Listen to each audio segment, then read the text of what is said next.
खतरनाक बात नहीं है। तो अब इसमें हुआ कि अगर ये फिर मैंने एक चैप्टर मेरा इस्लाम पे है, जो कि आज के डिस्कशन में काफी मुस्लिम ऑडियंस है, वो जरूर उस चैप्टर को गौर से देखें कि मैंने भी इस्लाम का जब जायजा लिया तो मैं हैरान हो गया कि इस्लाम तो फैमिली प्लानिंग के खिलाफ तो क्या होना, इस्लाम तो पायनियर है कॉन्सेप्ट ऑफ फैमिली प्लानिंग का, जो मैं आपको अभी एक्सप्लेन करता हूँ। कि एक तो इस कुरान आपको मालूम है कि इस्लामिक लॉ या शरिया के 4 कंपोनेंट, सबसे पहले जो कुरान शरीफ में लिखा हुआ है उसमें कोई चीज अगर नहीं है, जैसे कॉन्स्टिट्यूशन ऑफ इंडिया में एक बेसिक फ्रेमवर्क हो गया, उसके अंडर में उसकी गाइडेंस में कानून बने तो अगला स्टेट कानून का होता है। तो वो हमारे केस में ये कि सबसे पहला टियर है कुरान, दूसरा है हदीस जो यानी हुजूर सल्लल्लाहु अलैहि वसल्लम जो खुद करते थे उनकी प्रैक्टिस, या जो उन्होंने कहा, जो लोगों ने रिपोर्ट किया कि वो इन्होंने ये कहा, तो वो हमारा दूसरा टियर है जहां से हम शरीयत बनाते हैं। तीसरा इजमा यानी कलेक्टिव इंटरप्रिटेशन, और चौथा कयास यानी कंस्ट्रक्टिव इंटरप्रिटेशन, इससे हम निकालते हैं ये शरिया है ना।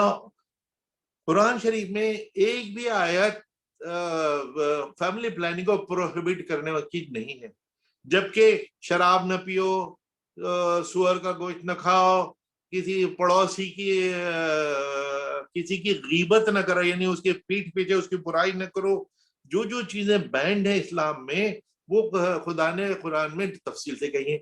बल्कि एक बड़ी मुझे इंटरेस्टिंग लगा कि एक आयत है तो क्या अल्लाह उसमें ये कह रहा है कि जो हमने तुम्हारे लिए मना करना था हमने तुमको तफसील से समझा दिया है, यानी जो हमने मना नहीं किया वो जायज है। तो फैमिली प्लानिंग तो मना नहीं की, इसका मतलब है फैमिली प्लानिंग करना जायज है, क्योंकि ऐसा तो नहीं है कि अल्लाह उसको मना करना भूल गया, अल्लाह क्या भूलता है नहीं। तो इसलिए ये कुरानी के प्रोहिबिशन ना होना बहुत इंपॉर्टेंट ये बात है।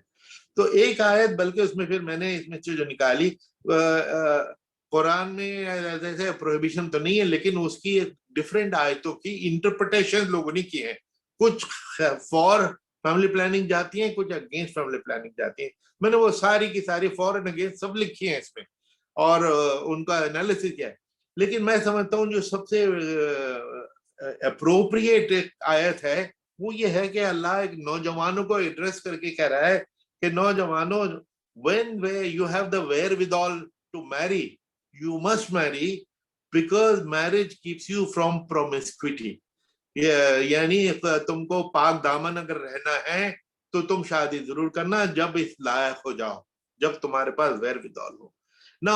इसमें जो प्रिंसिपल क्लॉज है, ऑपरेटिव क्लॉज है, जब when you have the wherewithal, तो एक जब जो चीज कुरान शरीफ में समझ में नहीं आती थी तो उसका जवाब हम हदीस में ढूंढते हैं या प्रॉफिट के सुन्नत में ढूंढते हैं। तो एक शख्स प्रॉफिट के पास पहुंच गया और उसने कहा कि मैं जवान हूं और आयत ये है कि मैं जब तक इस लायक न हो जाऊं, जब तक मैं फैमिली पे शादी न करूं, लेकिन मेरी सेक्सुअल डिजायर तो है, तो मैं क्या करूं, मेरे पास वेयरविदॉल तो नहीं है लेकिन सेक्सुअल डिजायर तो है। तो प्रॉफिट ने उस आयत को रिपीट करके कहा कि जब तक तुम्हारे पास वेयरविदॉल ना हो जाए, इस लायक ना हो जाओ कि एक परिवार को सपोर्ट कर सको, जब तक तुम रोजा रखा करो, कि रोजे से सेक्सुअल डिजायर सप्रेस होती है। मैं समझता हूँ ये कुरानी की जंक्शन। और बेटा मुझे गर्म पानी चाहिए। तो कुरानी की इंजंक्शन जो है और तो ये हदीस इसकी उसमें ये कंप्लीट एक फैमिली प्लानिंग का प्रिस्क्रिप्शन मैं मानता हूँ। एक और हदीस है जिस पे तो बिल्कुल क्लिंच हो जाता है कि एक शख्स जिसके 5-7 बच्चे थे और वो प्रॉफिट के पास गया और उसने कहा कि हुजूर मेरे कई बच्चे हैं, आप मुझे बच्चे और नहीं करने, और मैं अल अजल करना चाहता हूँ, अजल मींस विड्रॉल मेथड इस्तेमाल करना चाहता हूँ। लेकिन एक जू कह रहा था कि वो ये इलीगल है, विड्रॉल मेथड अजल इलीगल है, ये तो माइनर इन्फेंटिसाइड है क्योंकि you are killing the sperm, तो ये तो इन्फेंटिसाइड है। तो उस पर प्रॉफिट ने कहा कि जू ने गलत कहा, जू ने गलत कहा। एक्चुअल लफ्ज है जू ने झूठ बोला, जू ने झूठ बोला, यानी तुम विड्रॉल मेथड करना चाहते हो तो करो, कोई उसमें कोई कबाहत नहीं, कोई बुराई नहीं। मैं समझता हूँ ये तीनों दो हदीसें और एक कुरानी आयत टुगेदर ये कंप्लीट इस्लामिक प्रिस्क्रिप्शन है। फिर मैंने बहुत सारे आयतें हैं वो की कि किस तरह इस्लाम औरतों के हुकूक, उनकी हेल्थ, उनकी प्रॉपर, और बच्चों की प्रॉपर अपब्रिंगिंग और हेल्थ, यहाँ तक अब ब्रेस्ट फीडिंग पे 2 साल ब्रेस्ट फीडिंग कराना एक बच्चे का हक कंपलसरी कुरान ने किया है। और जैसे कि आप जानते हैं कि अगर जब तक माँ ब्रेस्ट फीड कर रही होती है बच्चे को, उसका कंसेप्शन दूसरा होने के चांस बहुत कम होते हैं। तो ये पहले बच्चे का हो हक और उसकी राइट टू गुड अपब्रिंगिंग, ये चीजें हमें आयतें और हदीसें भरी पड़ी है। क्वालिटी पे जोर है कि किस तरह नंबर्स पे आप न जाइए, बल्कि एक बैटल ऑफ हुनैन में इस्लामिक फौज बुरी तरह हार गई, तो एक आयत आई जिसने मुसलमानों को और प्रॉफिट को टर्न किया। उसने कहा कि तुमको बड़ा गुरूर था कि तुम्हारे नंबर सब बहुत बढ़ गए, अब तो तुम जीतोगे, तो लेकिन तुम इतनी बुरी तरह पिट के भागे कि जमीन सुकड़ जाए, तो इसलिए नंबर्स पे गुरूर न करना, which means it is the quality of those numbers which is important. और to give you an example, पूरे दुनिया पे अमेरिका छाया हुआ है, और अमेरिका पे कौन पॉलिटिकल पावर छाई हुई है, किसकी है? द जूस, जिनकी गिनती less than 1% है, less than 1%, लेकिन कितने काबिल है, कितने स्कॉलरली है, कितने नोबेल प्राइज उनको उनको मिलते हैं, और कितने वेल्दी हैं सब वो करके। अब 1% पॉपुलेशन पूरी दुनिया पे राज अगर कर सकती है, तो नंबर्स की क्या है? आप बांग्लादेश के या इंडोनेशिया के मुस्लिम पॉपुलेशन कितने भी नंबर्स हो, do they really count in the global scheme of thing? They don't. तो इसलिए इस्लाम का भी मैंने इसमें एनालिसिस किया ना। Islam is not a factor, ये मैंने एक किताब में मेंशन किया है कि अगर इस्लाम फैक्टर होता तो हर जगह हर स्टेट में मुसलमानों ने फैमिली प्लानिंग बहुत कम की होती, बच्चे ज्यादा होते। लेकिन 22 स्टेट, इस वक्त 22 स्टेट्स ऐसी हैं जहाँ मुसलमानों का बर्थ रेट कम है बिहार के हिंदुओं के मुकाबले में ना।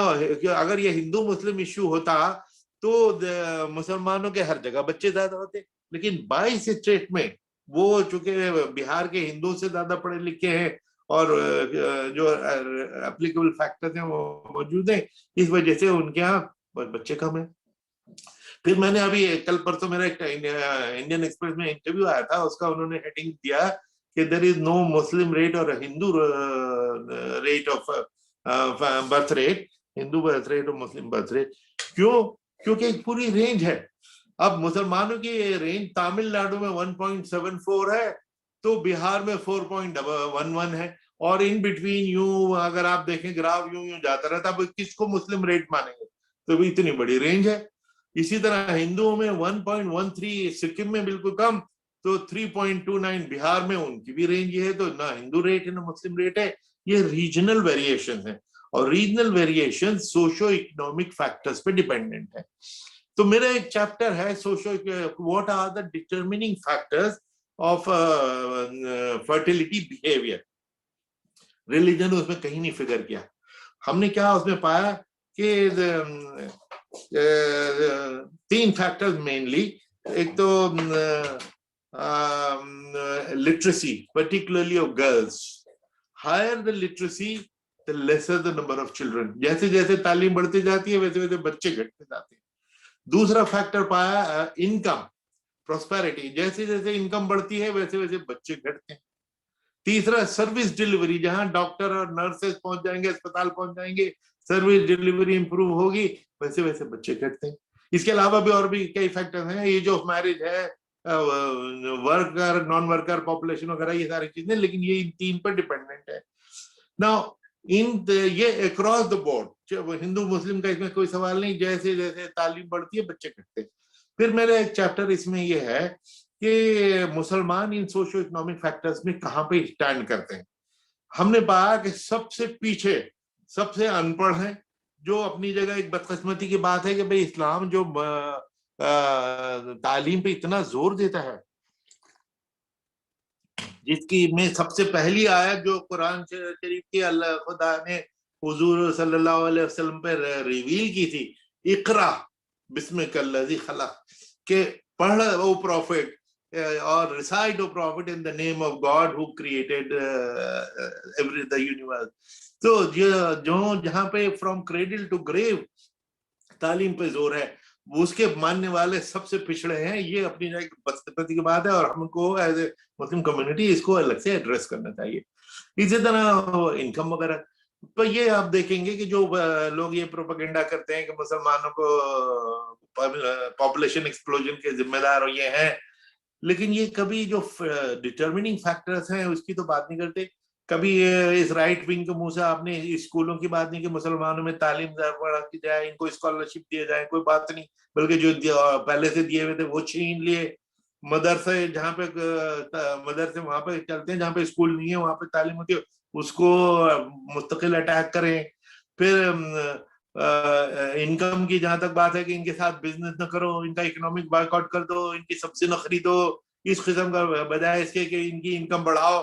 अगर इनकी इनकम बढ़ेगी तो बच्चे कम होंगे, तो फैमिली प्लानिंग तो करवाओ, लेकिन फैमिली प्लानिंग के जो कंट्रीब्यूटिंग फैक्टर थे वो ना करवाओ, उसकी बात भी ना करो। क्योंकि बात भी क्या ना करो, क्योंकि शायद इनको पता भी नहीं है, या अगर पता है तो बताना नहीं चाहते, कहना नहीं चाहते। तो तीसरी चीज सर्विस डिलीवरी। हमने ये देखा कि डॉक्टर्स और वगैरह ये स्टाफ मुस्लिम कॉन्सेंट्रेटेड एरिया में जाने ही नहीं चाहते। इसको कंटेम्पचुअसली वो मिनी पाकिस्तान कहते हैं। मैं डिप्टी कमिश्नर गुड़गांव था और अस्थाना साहब जो इसमें मौजूद हैं वो कमिश्नर गुड़गांव डिवीजन थे। He will bear me out कि मेवात का इलाका जो है वो मुस्लिम डोमिनेटेड है। वहां पे अगर 40 पोस्टें डॉक्टरों की हैं तो 35 खाली हैं पिछले 25-30 साल से, क्योंकि कोई जाना नहीं चाहता। अब अगर बैकवर्ड एरिया में कोई जाएगा ही नहीं तो वो उसकी तरक्की कैसे होगी, और उसकी तरक्की अगर नहीं होगी तो फिर उसके एटीट्यूड कैसे चेंज होंगे। तो हमें इसको समझना होगा। तो इन तीन चीजों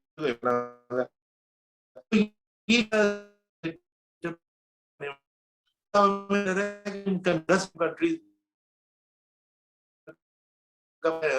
सक्सेस स्टोरी।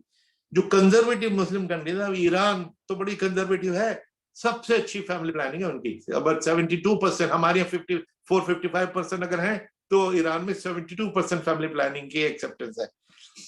वहां तो किसी मुल्ला ने नहीं रोका। इंडोनेशिया में, बांग्लादेश में, इजिप्ट में, हर जगह मस्जिदों से फैमिली प्लानिंग की बात होती है, होती रही है। तो हमारे मौलाना इसमें क्यों मुखालफत करें, लेकिन वैसे उन्होंने की भी नहीं। बल्कि मैंने एक दफा 1995 में ही इमामों को पल्स पोलियो कैंपेन में इन्वॉल्व किया। मैंने कहा कि मौलाना आपकी इमाम साहब, अगर आप आज भी किसी गांव की मस्जिद में चले जाएं और 5 लोग वहां बैठे हुए होंगे तो उनमें से 3 तो हिंदू होते हैं, और वो उसमें से कोई 1-2 औरतें कि जी हमारे यहाँ बच्चा नहीं होता, हमें तावीज दे दो मौलाना इमाम साहब, किसी के कोई बीमार है कि मेरा हस्बैंड बीमार है बहुत दिन से, उसको तावीज दे दो।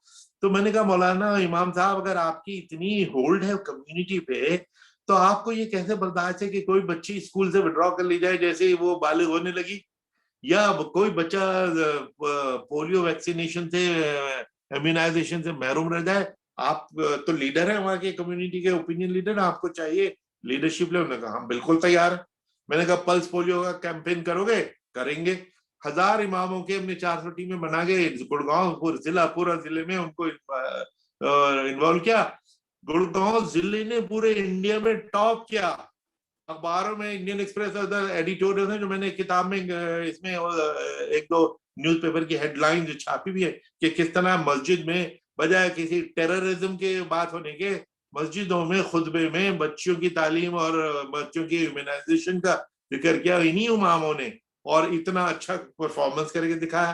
तो एक तरफ ये है कि आप उनको गाली देती रहिए या उनको एक पॉजिटिव एजेंडा देके इन्वॉल्व कीजिए। मैं समझता हूँ पॉजिटिव एजेंडा में आने के लिए वो बिल्कुल तैयार है। फिर मैंने इसमें एक चैप्टर ये लिखा, खत्म करने वाला हूँ, एक चैप्टर भी लिखा कि जब फैमिली प्लानिंग की बात होती है तो सिर्फ इस्लाम को ही क्यों स्क्रूटिनाइज करते हैं, और मजहबों में भी तो कुछ ना कुछ इस पे होगा। तो मैंने दुनिया के सारे मेजर मजाहिब का इसमें पूरा एनालिसिस किया है कि वो मजहब क्या कहते हैं। अब क्रिश्चियनिटी का तो हर सेक्ट कॉन्डोम तक का परमिशन नहीं देता, तो लेकिन उनकी तो बात होती नहीं है, सिर्फ इस्लाम की क्यों होती है। तो ये चीज मैंने कही है कि भाई सारे मजहबों का इसमें एक स्टैंड है और वो हम सबको पता होना चाहिए। तो ये इसके कुछ वो है। फाइनली मैंने इसमें इस किताब को डेडिकेट किया था, ये दिस इज इम्पोर्टेंट, कि to the unity in diversity in India. to the unity in diversity, India's unique identity. और इसमें मैंने अपने पहले ही इंट्रोडक्शन के उसमें एंड में लिखा है कि अगर मेरे इसकी वजह से मेरा मकसद इस काम के जरिए हिंदू मुस्लिम को इकट्ठा करना है, एक तरफ लाना, उनमें जो मिसअंडरस्टैंडिंग है उसको दूर करना है। और मैंने मुसलमानों से इसमें अपील की है कि चाहे हिंदू प्रोपेगेंडा कितना भी हो कि 10 बच्चे करो, 15 करो, राशन आपको ज्यादा मिलेगा, आप इसमें झांसे में ना आना, आप फैमिली प्लानिंग जरूर करना। और बच्चे कम होंगे तो आपकी प्रॉस्पेरिटी होगी, आप उनको अच्छे देखभाल करेंगे। और as a communication, I don't mind using the word expert because my PhD is in communication. मैंने पूरा इसमें एक चैप्टर कम्युनिकेशन स्ट्रैटेजी के मुसलमानों में फैमिली प्लानिंग को कैसे आम करा किया है, उन मकबूलियत कैसे की जाए, पूरी स्ट्रैटेजी लिख के दी है। तो इस पूरी किताब का मकसद बेसिकली इन मिथ्स को तोड़ते हुए लोगों में से गुमराही और मिसअंडरस्टैंडिंग को दूर करना and bringing the creating better understanding of the real issues and asking both the communities कि don't getting involved in a procreation war. If you want to have a competition, let there be a competition who does family planning more proactively. So that should be the competition, and that is where the future of every community and the future of the country lies. Thank you very much. Thank you so much sir. ये बेहतरीन एक चीजें हैं, बहुत सारे myths जिस पे हम लोगों से शुरू से ही ये जानते हैं कि नहीं, मुसलमान जो है वो फैमिली प्लानिंग में यकीन नहीं रखता, मुसलमान जो है बहुत ज्यादा शादियां करता है, वो 4-4 शादियां करता है और 4 से 5-5 बच्चे पैदा करता है। ये सारी चीजें एक एक लोगों को मुगालते में डालती हैं। और हमने इस डिस्कोर्स पे जब भी बातें हुई वो प्रोपेगेंडा की शक्ल में ज्यादा बातें हुई हैं और एक एक एक एक डिजाइन के चलते बातें हमने ज्यादा देखी हैं। इसको कभी भी एकेडमिक डिस्कोर्स का हिस्सा नहीं बनाया गया। और खास तौर से अब जो है, अगर आप एक सेकुलर कंट्री में रहते हैं तो मसलों को भी सेकुलर लेंस से देखने की जरूरत है। आप उसमें एक चश्मा पहन करके हम मसले मसाइल को देखना शुरू करेंगे तो हमें हमारा हर चीज का पहलू यही नजर आएगा कि इसमें कोई ना कोई मकसद छुपा हुआ है। ऐसी कोई चीज नहीं है जिसके पीछे आप एक ये ना साबित कर पाए कि आखिर इसके पीछे एक कंस्पिरेसी है, इसके पीछे एक डिजाइन है। अगर ऐसे ही चलता गया तो हिंदुस्तान जो है और एक ऐसा मुल्क बन जाएगा, जैसे कि एग्जाम्पल्स देते हैं तो एक सेलेक्टिविटी जो है लोगों के अंदर, वो सेलेक्टिविटी वो हमें नहीं समझ में आता। लोग जो है इतना वक्त नहीं ला पाते हैं, बनिस्बत वो इजी फैक्ट्स में बिलीव कर लेते हैं कि नहीं, किसी ने उनके पड़ोस में कह दिया या उनके बड़े ने कह दिया कि भाई ये तो ऐसे ही है, तो वो यकीन कर लेते हैं आसानी से। इसके लिए ज्यादा एक अवेयरनेस लाने की भी जरूरत है। इसमें गवर्नमेंट ऑफ इंडिया का फेल्योर है, क्योंकि अगर 14% पॉपुलेशन के बीच में अगर कोई कमियां उनको नजर आ रही हैं तो ये कमियां सिर्फ कम्युनिटी की नहीं हो सकती है, स्टेट का भी फेल्योर हो सकता है कि उन मसलों को आपने सीरियसली डील करने की कोशिश नहीं की और उन मसलों पर बेदारी पैदा करने की कोशिश नहीं की। तो ये पूरा इल्जाम एक मजहब के चश्मे से रख करके कौम पे रख देना, ये गलत था। ये इस किताब का मकसद है। एक बेहतरीन तरीका है और एक रोड अहेड आपने, एक रोड मैप भी आपने दिया, एक वे अहेड भी आपने दिया कि नहीं, हमें as a citizen of the country, as a group of the people in the country, जो हम अब पूरे देश में 130-135 करोड़ के हिस्सा होते हुए भी हम कैसे एक इंक्लूसिव तरीके से, एक कॉन्शियस तरीके से, एक अवेयर सिटीजन होने की वजह से हम इन चीजों को देखें। सर हमने काफी आज एक बेहतरीन ये लगा, हमने कई क्वेश्चंस भी मांगे। अगर इसमें एक क्वेश्चन ये है कि एक साहब कह रहे हैं कि what about Assam recently proposed population control bill. आजकल क्योंकि सरकारें भी हैं, उनको ये लग रहा है कि क्या ये सरकारों का मकसद, जो स्टेट है, सूबों की सरकार जो आ रही है कि पॉपुलेशन कंट्रोल बिल लेके आएंगे, क्या उनका मकसद रिफॉर्म का है, रेगुलेशंस का है, या उनका मकसद प्रोपेगेंडा का है, या कुछ इलेक्टोरल इंसेंटिव्स आपको लग रहे हैं? तो एज आप कैसे देखते हैं इस मसले को? देखिए, एक तो पॉपुलेशन कंट्रोल बिल अगर आएगा, वो ये बिल तो नहीं होगा कि मुसलमान फैमिली प्लानिंग करेंगे और बाकी लोग नहीं करेंगे, ये तो नहीं होगा। वो तो फिर सबके लिए होगा। मैंने अपनी किताब में लिखा भी है कि पॉपुलेशन कंट्रोल बिल तो एक इंडिया के लिए पिछले 2 साल थे, प्रोफेसर सिनाइक हैं MP, उन्होंने प्राइवेट मेंबर्स बिल इंट्रोड्यूस किया हुआ है। मैंने कहा है कि ये पॉपुलेशन कंट्रोल जो लेजिस्लेशन या डंडे के जोर से कोई करने की कोशिश करता है वो हमेशा काउंटर प्रोडक्टिव होती है। और बल्कि चाइना ने भी अगर किया था तो चाइना को बाद में इसको वापस लेना पड़ गया और उनको पछताना पड़ गया। और उन्होंने कहा कि जो हमारा भी पॉपुलेशन अगर बढ़ी है तो 30 साल पहले हम पॉपुलेशन एक्सप्लोजन के नाम से हमारी रूह कांपती थी और हम एक ब्रेन ड्रेन से डरते थे कि लोग जो थोड़े बहुत पढ़े लिखे वो बाहर निकल जाते हैं। ये दोनों चीजें हमारी एसेट बन गई।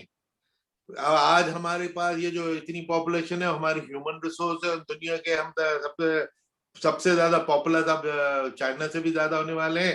ये हमारी स्ट्रेंथ है।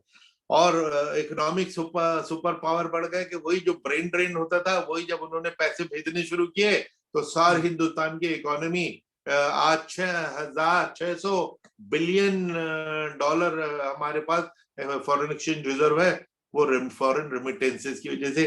तो अगर हम पॉपुलेशन को ह्यूमन रिसोर्स में कन्वर्ट करके उनको अच्छी तरह ट्रेन करें, मैंने इसमें एक फिगर दी है कि 5% से कम हमारी आबादी जो है उनको ऐसा स्किल है कि वो किसी का ढंग का काम कर सकें और जो दुनिया में भर में सर्विस सेक्टर में हम छाए हुए हैं, जबकि सिर्फ less than 5% of Indian have got the quality of training and skill. अब इमेजिन 5% बढ़ के अगर हम 10% भी हो जाए तो हम तो दुनिया पे राज करें, और अगर 50% हो जाए तो फिर तो हम भी याद सुपर पावर नंबर 1, क्योंकि वही ह्यूमन रिसोर्स जो हमारी लाइबिलिटी है, क्योंकि उनको मुंह खोले तो पता लग जाता है कि पढ़े लिखे नहीं है। 5वीं क्लास के बच्चों को कहा गया कि दूसरी क्लास के किताब पढ़ो तो वो पढ़ नहीं पाए। तो इस किस्म की अगर हमने तालीम या एजुकेशन देनी है तो फिर तो ये हमारी लाइबिलिटी है। लेकिन इन्हीं की तालीम का मेयार क्वालिटी बढ़ा दें तो आप देखें कि हमारा 5% पढ़े लिखे लोगों ने दुनिया को कैप्चर कर लिया है। तो हमें बेसिकली पॉलिसी ठीक होनी चाहिए कि अगर हम एक डॉक्टर अगर मर्ज को डायग्नोज ही गलत करेगा, है उसको ब्रेन कैंसर और आप उसको रेक्टल कैंसर बोल दें तो इलाज ही डिफरेंट होगा। तो इसलिए ठीक इलाज करके, otherwise we are barking up a wrong tree. We should identify what the problems are, which I mentioned, the 3 main factors. उनको एड्रेस करें तो automatically the quality of our nation will improve. That is what we want. यही आपका सवाल था या कुछ और भी था? नहीं, यही सवाल था सर, क्योंकि आपने सही कहा कि कोई भी कानून बनेगा तो किसी खास तबके को जहन में रख करके तो बनेगा नहीं। अच्छा, एक और भी बता दूं कि 1975 में जब इमरजेंसी लगी थी, again my boss mister Sana will bear me out, 75 के बाद जब 77 में इमरजेंसी खत्म हुई तो family planning became a taboo subject. किसी नेता की आज तक फैमिली प्लानिंग की बात करने की हिम्मत नहीं है। तो एक कमेटी बनी थी 5-6 साल पहले भारत सरकार की, national institute of health and family welfare ने बनाई थी मेरी अध्यक्षता में, कि भाई पॉलिटिशियन का एटीट्यूड फैमिली प्लानिंग के लिए क्या है। तो हमने जो उसका एनालिसिस किया कि हम देखें पार्लियामेंट क्वेश्चन कितने पूछे जाते हैं फैमिली प्लानिंग पे, तो पूछे ही नहीं जाते। 0.13% question were on family planning, यानी उनके फैमिली प्लानिंग का सवाल करने में भी जान निकलती है। क्यों? क्योंकि एक दफा उसको सख्त डंडे से फैमिली प्लानिंग इन्फोर्स करने की कोशिश की थी। अगर आप एक्ट के जरिए फिर डंडा लाएंगे तो आप how can you forget lesson of history कि जो इमरजेंसी का बैकलैश था जिससे आज तक हम नहीं उभरे, तो आप ये बेवकूफी की दोबारा बात करने की हिम्मत कैसे कर रहे हैं? This is so foolish. We have tried it and we failed and उसका बैकलैश हम रिकवर नहीं किए। तो इसलिए इसको समझने की जरूरत है कि, और एक फाइनली मैं ये कहना चाहूंगा कि हमारी फैमिली प्लानिंग एक्चुअली इंडिया की is a success story. We were the first country to realise, हम डिनायल मोड से निकल के जल्दी आए, the population is we were the first country in the world to come up with a national family planning policy in 1952। और यही वजह है कि आज हमने इतनी सक्सेस कर ली कि 29 में से 24 स्टेट में रिप्लेसमेंट रेशियो से कम हो गई पॉपुलेशन। यानी 2.1 इज द रिप्लेसमेंट रेशियो के माँ बाप हैं और वो जब मर जाएंगे तो बच्चे टेक ओवर कर लेंगे, तो पॉइंट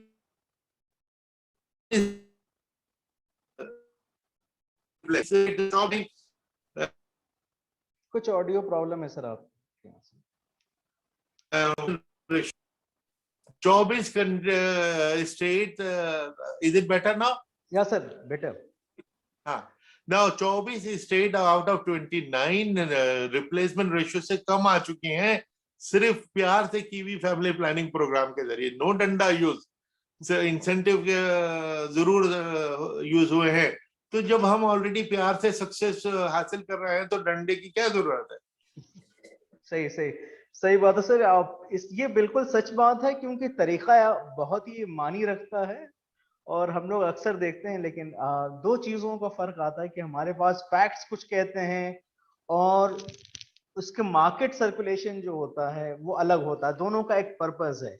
सामने एक हमने अक्सर देखा है कि जो राइट विंग ग्रुप्स हैं, एक रिजवान है, वो सवाल उठा भी रहे हैं, अब चैट बॉक्स में देख सकते हैं कि अक्सर ज्यादातर राइट विंग ग्रुप के लोग, चाहे वो किसी भी मजहब से हो, और वो जब सवाल करते हैं तो उनका जो आर्गुमेंट होता है वो फैक्ट सुनना नहीं चाहते।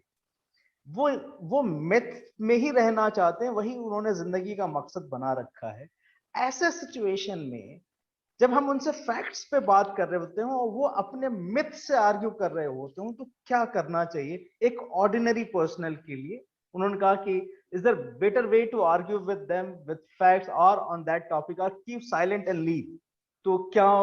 नहीं, हाँ देखिए, साइलेंस तो इज अ बैड ऑप्शन। और बल्कि हुआ ये कि 70 साल तक हम लोग साइलेंट रहे, तो उसी का उन्होंने फायदा उठा लिया और उनको भी ये बात सच लगने लगी। अभी तक देखिए 3 महीने हो गए मेरी इस किताब को, 2-2.5 महीने, लेकिन अभी तक कोई इस पे अटैक नहीं आया, कोई एक नहीं आया। एक आध जनरल को छोड़ के, ये मुसलमान को तो इनको कुछ भी दे दो, ये ऐसे हैं वैसे, इस किस्म की जो ट्रोल को की जो बकवास है उसको छोड़ के किसी ने नहीं किया। क्योंकि किस तरह एक एक फिगर इसमें भारत सरकार की दी हुई फिगर है, सेंसस की फिगर है, इसमें मैंने अपनी तो कोई इंटरप्रिटेशन या अपनी कोई प्राइमरी स्टडी तो इसमें लगाई नहीं, इसलिए जरूर इसका जवाब देना चाहिए। तो प्रॉब्लम ये रही कि हमारे पास इसका जवाब ही नहीं था, क्योंकि हमने खुद इसको स्टडी नहीं किया था। वो तो मैंने बाय एक्सीडेंट इसको स्टडी कर लिया और 33 पेज का एक पेपर लिखा था 95 में, उसी की ये एक्सपेंशन है। बल्कि जब भी 25 साल इसको क्यों लगे कि जब भी मैं किताब लोगों के इसरार पे, यार दोस्तों के, कि इसको किताब की सूरत में लाओ, तो नया डेटा आ जाता था, NFHS 1, फिर 2, फिर 3, फिर 4। अब मैं फिर दोबारा से किताब खोलता था कि भाई डेटा ने मेरे सारे जो थीसिस है उसको डिमोलिश तो नहीं कर दिया। तो वो फॉर्चुनेटली वो मजबूत से मजबूत तर होता चला गया।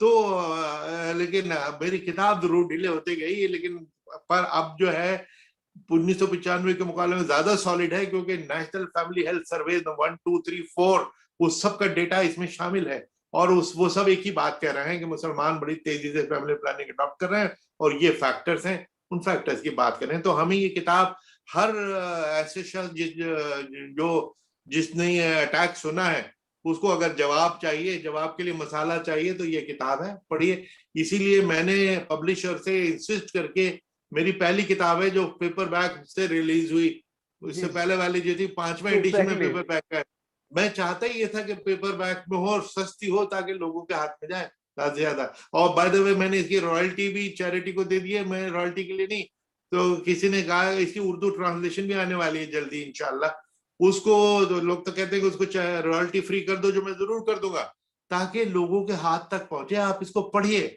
आप ये इस 50 के करीब हमारे जो ऑडियंस है, मैं जानना चाहूंगा इनमें से कितनों के पास ये किताब पहुंची। और अगर नहीं पहुंची और अभी भी आपका किताब खरीदने का इरादा नहीं है, तो आप कैसे फेस करेंगे ये जो इल्जाम आपके ऊपर पिछले 50-70 साल से लग रहे हैं?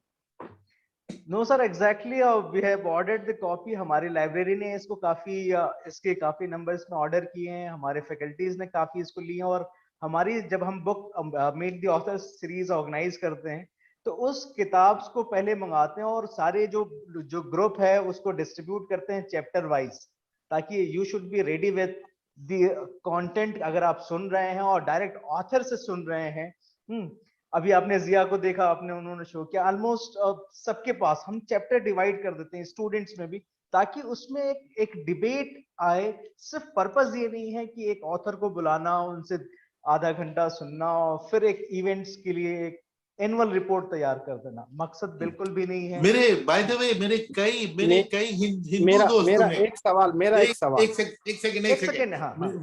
मेरे कई हिंदू दोस्तों ने 10-10 20-20 कॉपी खरीद के मुझे भेजी कि ये इसको बांट लीजिए। बाद में को उनको इतनी अच्छी लगी कि उन्होंने कहा कि ये और तक पढ़ने जाए, कि हमने अपनी कॉपी ले ली लेकिन 25 कॉपी ये और लीजिए, ये और उन्हें बांटिए। तो इसका इलाज यही है कि एक आप हमेशा 2 खरीदें, एक अपने लिए और एक अपनी किसी दोस्त के लिए, जी, और उससे बिल्कुल। ज्यादा अफोर्ड कर सके तो ज्यादा खरीदिए कि ज्यादातर लोगों तक पहुंचे। क्योंकि हिंदुस्तान की तरक्की का ये फाउंडेशन है फैमिली प्लानिंग। तो और उसको हमें बढ़ चढ़ के प्रोएक्टिवली पार्टिसिपेट करना चाहिए। जी, आपका कुछ सवाल था डॉक्टर तबरेज। तबरेज साहब, यू वांटेड टू आस्क। अस्सलाम वालेकुम सर। जी, सबसे पहले मैं मुबारकबाद देता हूँ जनाब एसवाई कुरैशी साहब को कि उन्होंने मौजूदा दौर में एक बेहतरीन फाइंडिंग के साथ और बेहतरीन किताब को यहाँ हमारे सामने पेश किया। तो मैं गुज़िश्ता 8 मार्च को एक आर्टिकल लिखा था जिसमें इस किताब का भी मैंने हवाला दिया है और इसके जो इत्तसाबात को शामिल किया, मेरी जो ख़वातीन के ताल्लुक से इस्लामी नुक्ते नज़र से आज के दौर में ख़वातीन की अहमियत को किस तरह उजागर किया जाना चाहिए, उस आर्टिकल में मैंने इसको शामिल किया। तो मेरी आपसे एक गुजारिश ये है कि इस किताब पर रीजनल लैंग्वेजेस जैसे तेलुगु है, कन्नड़ है, यहाँ की मलयालम है, इन जबानों में भी अगर, उर्दू जबान है इसमें भी अगर शाये हो तो ज्यादा हम आम लोगों तक इसको अपना पैगाम पहुंचा सकते। जी जी बिल्कुल। एक तो ये इस किताब की क्योंकि ये डेटेड नहीं है कि 6 महीने में पुरानी हो जाएगी और कल के अखबार की तरह, ये 25 साल में तो लिखी गई है। इसका ऑलरेडी बंगाली में ट्रांसलेशन शुरू हो गया है और तेलुगु और मलयालम में ने इंटरेस्ट जाहिर किया, और हम उसको we are looking for some people who can get this translated, और हर लैंग्वेज में, ज्यादा से ज्यादा लैंग्वेजेस में छपना चाहिए, क्योंकि ये it is an all India propaganda और इसका जवाब भी ऑल इंडिया होना चाहिए, इसका रिस्पॉन्स भी ऑल इंडिया होना चाहिए। ये बहुत, ये एक काफी एक स्ट्रीम ऑफ थॉट है इकोनॉमिक्स में भी और पॉपुलेशन ज्योग्राफी में, कि दैट आपने भी हाईलाइट किया है उसको कि population is a resource, is a human resource. Population को ऐसे देखने की जरूरत नहीं है कि दे आर लाइबिलिटी। तो अब ये है कि अब कितनी स्किल्ड पॉपुलेशन है, तो ये स्किल बनाना स्टेट की भी जिम्मेदारी है। स्टेट अपने फेल्योर्स पे बात ना करके और सारा का सारा ठिकरा जो है सोसाइटी पे डाल दे, तो ये भी ठीक नहीं। और एक नया ट्रेंड देखने को मिला है सर लॉ मेकिंग में इंडिया में, कि अगर बहुत कंट्रोवर्शियल लॉज हैं और इसको स्टेट बनाना चाहती है, तो इसको नाम ये दे दें कि इससे मेजॉरिटेरियन एंजाइटी जो है इसको बढ़ा दिया जाए, कि इससे नुकसान माइनॉरिटी को होगा, इसलिए हम इसको मान लेते हैं। तो वो जो ऑब्जेक्टिविटी है उसको देखने का कि नहीं, इससे जो है मुसलमानों की पॉपुलेशन रुक जाएगी, इसलिए पॉपुलेशन रेगुलेशन एक्ट ला दिया जाए। इससे क्या स्टेट पर्पस सर्व करना चाह रही है, इसका नाम देकर के क्रिएटिंग ए थ्रेट और क्रिएटिंग एन अदर, कि नहीं ये this is a threat from the minoritarian sector and therefore majority should accept it uncritically. तो बड़ा एक अच्छा सा तरीका है, मेथड है कि कोई भी कानून बनाया जाए, बस इतना सा दिखा दिया जाए कि ये कानून से एक खास तबका जो है उसको बड़ा नुकसान होने वाला है और उसको पास कर दिया जाए। तो ये एक बड़ा नया तरीका है कानून साजी का हिंदुस्तान में, और तमाम पॉपुलिस्ट कंट्रीज हैं। पॉपुलिज्म तो हिंदुस्तान में ही नहीं, सारी दुनिया में एक नया दौर चल रहा है इस तरह के तरीके का। तो इसमें एक खतरा दिखाइए और कानून बना दिए। बहुत सारे कानून में देखे, चाहे एंटी टेरर लॉज हो या पॉपुलेशन से बिल हो या सीएए का हो, जितने भी ज्यादातर जो कंट्रोवर्शियल लॉज हैं जहां पे स्टेट एक पॉलिसी बना रही थी, तो हमने देखा। सर ये काफी इंटरेस्टिंग रहा आपके साथ एक डिबेट और एक आम बोलचाल में, और उन मसले पे जो हम हर रोज की जिंदगी में उसे देखते हैं, सुनते हैं, सवालों से घिरे होते हैं, कभी कभी प्रोपेगेंडा से घिरे होते हैं। आपकी किताब ने एक जवाब दिया हमको और काफी अच्छा लगा किताब पढ़ना और ऑथर से सुनना कि उसका मकसद क्या था, उसकी बैकग्राउंड क्या थी, क्योंकि किताब का एक कॉन्टेक्स्ट होता है, वो कॉन्टेक्स्ट आपने हमें बताया।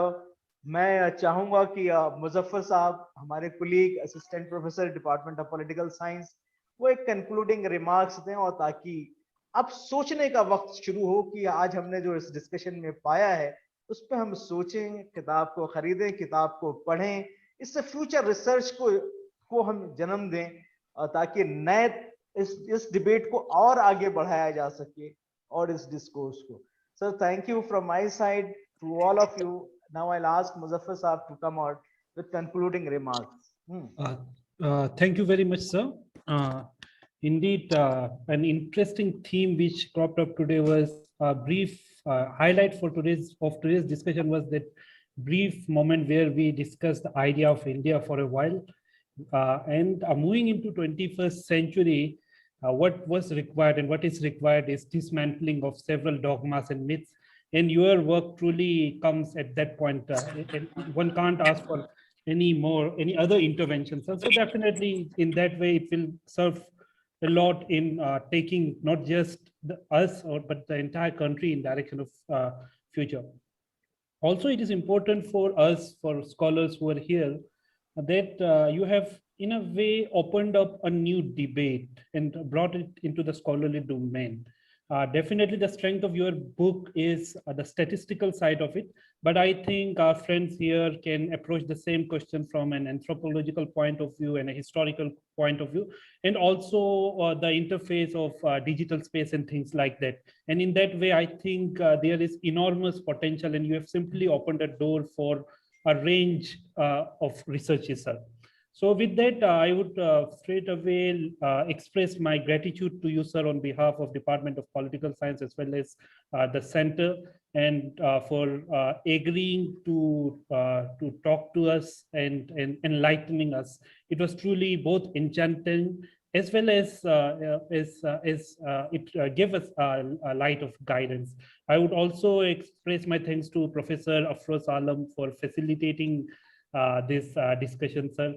And indeed, today's discussion, we saw a stellar line of participants: Astana sir, Zia Bhai, Tabrez sir, Fazal sir, Shahid sir, and everyone. Thank you all for joining us, sir. Thank you very much, and hope to see you all in future.